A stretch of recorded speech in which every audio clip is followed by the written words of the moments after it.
আরেক প্রকার ডিপ্রেশন, যেটিকে আমরা বাইরে থেকে একদমই বুঝতে পারি না সেই ব্যক্তি বা সেই মানুষের কোনো রকম বিষণ্ণতা রয়েছে।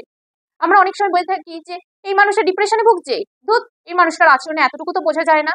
তাকে বলা হয় স্মাইলিং ডিপ্রেশন বা হাই ফাংশনাল ডিপ্রেশন, যার বাইরের আচরণে কোনোভাবেই, তার ফেশিয়াল এক্সপ্রেশন, বডি জেস্চার এবং পশ্চারে কোনোভাবেই বোঝার উপায় নেই যে সেই মানুষটা বিষণ্ণতায় রয়েছে দীর্ঘদিন ধরে। সে প্রতিদিনের দিন যাপন এবং দায়িত্বগুলো যথাযথ পালন করে চলছে। সে যথাসময়ে অফিসে যায়, স্কুলে যায়, কলেজে যায়। সে সামাজিক কাজকর্মগুলো যথাযথভাবে পালন করে। সে ভীষণ হাসি খুশি থাকে।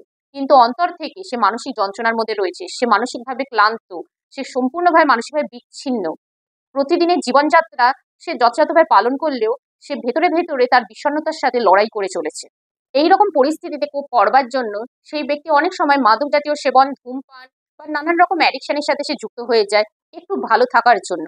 কিন্তু তারা কোনোভাবেই কনসাল্ট করবে না কোনো সাইকোলজিস্টের সাথে এবং কাউন্সিলরের সাথে। এক প্রকার তারা মাস্ক পরে থাকে সমাজে।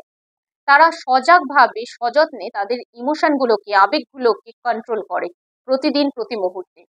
এক্ষেত্রে ব্যক্তিকে সজাগ করা, কাউন্সিলিং এর প্রয়োজনীয়তা কি, কাউন্সিলরের সাথে কথা বলে সে হয়তো একটি ইতিবাচক দিশা পাবে।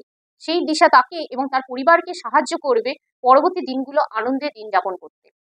ফাংশনাল ডিপ্রেশন একটি অদৃশ্য ডিপ্রেশন, যার থেকে মুক্তি পেতে হলে পেশাদারের যেরকম সাহায্য নিতে হবে, তার সাথে আমার জীবনযাত্রার মান এবং ক্রমাগত ইতিবাচক চিন্তা, ইতিবাচক দর্শন আমাকে সুস্থ স্বাভাবিক জীবনযাপনের দিকে নিয়ে যাবে।